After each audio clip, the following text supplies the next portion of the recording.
Plaisir de la retraite à la campagne par Jean-Jacques Rousseau. Quel temps croiriez-vous, monsieur, que je me rappelle le plus souvent et le plus volontiers dans mes rêves? Ce ne sont point les plaisirs de ma jeunesse, ils furent trop rares, trop mêlés d'amertume et sont déjà trop loin de moi. Ce sont ceux de ma retraite, ce sont mes promenades solitaires, ce sont ces jours rapides mais délicieux que j'ai passés tout entiers avec moi seul, avec mon chien bien-aimé, ma vieille chatte, avec les oiseaux de la campagne et les biches de la forêt, avec la nature entière et son inconcevable hauteur. En me levant avant le soleil pour aller contempler son lever dans mon jardin, quand je voyais commencer une belle journée, mon premier souhait était que ni lettre ni visite n'en vinssent troubler le charme. Après avoir donné la matinée à divers soins que je remplissais tous avec plaisir, parce que je pouvais les remettre à un autre temps, je me hâtais de dîner pour échapper aux importuns et me ménager un plus long après-midi.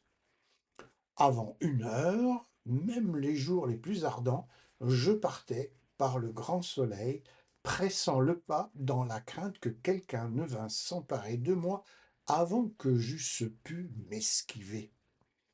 Mais quand une fois j'avais pu doubler un certain coin, avec quel battement de cœur, avec quel pétillement de joie, je commençais à respirer en me sentant sauvé et en me disant: «Me voilà maître de moi pour le reste de ce jour».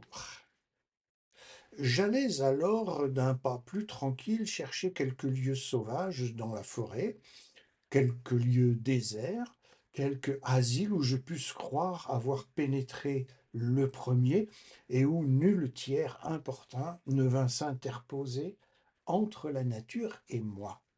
C'est là qu'elle semblait déployer à mes yeux une magnificence toujours nouvelle.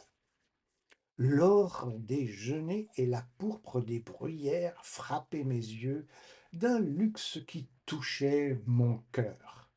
La majesté des arbres qui me couvraient de leur ombre, la délicatesse des arbustes qui m'environnaient, l'étonnante variété des herbes et des fleurs que je foulais sous mes pieds, tenaient mon esprit dans une alternative continuelle d'observation et d'admiration.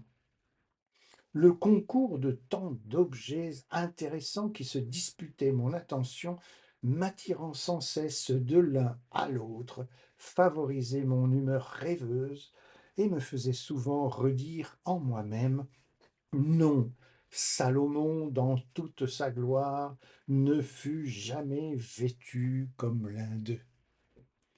Ainsi s'écoulaient pour moi les journées les plus charmantes. Et quand le coucher du soleil me faisait songer à la retraite, étonné de la rapidité du temps, je croyais n'avoir pas assez mis profit ma journée. Je pensais en pouvoir jouir davantage encore. Et, pour réparer le temps perdu, je me disais: je reviendrai demain. Je revenais à petits pas, la tête un peu fatiguée, mais le cœur content.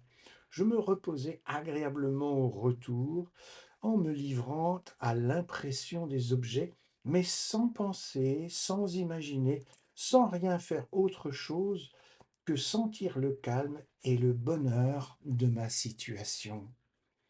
Je trouvai mon couvert mis sur la terrasse. Je soupais de grand appétit dans mon petit domestique. Ma gaieté durant toute la soirée témoignait que j'avais vécu seul tout le jour. J'étais bien différent quand j'avais vu de la compagnie.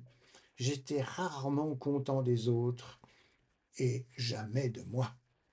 Si ce texte vous a plu, mettez un petit pouce en dessous, mettez un commentaire, partagez cette chaîne et puis abonnez-vous si ce n'est pas déjà fait.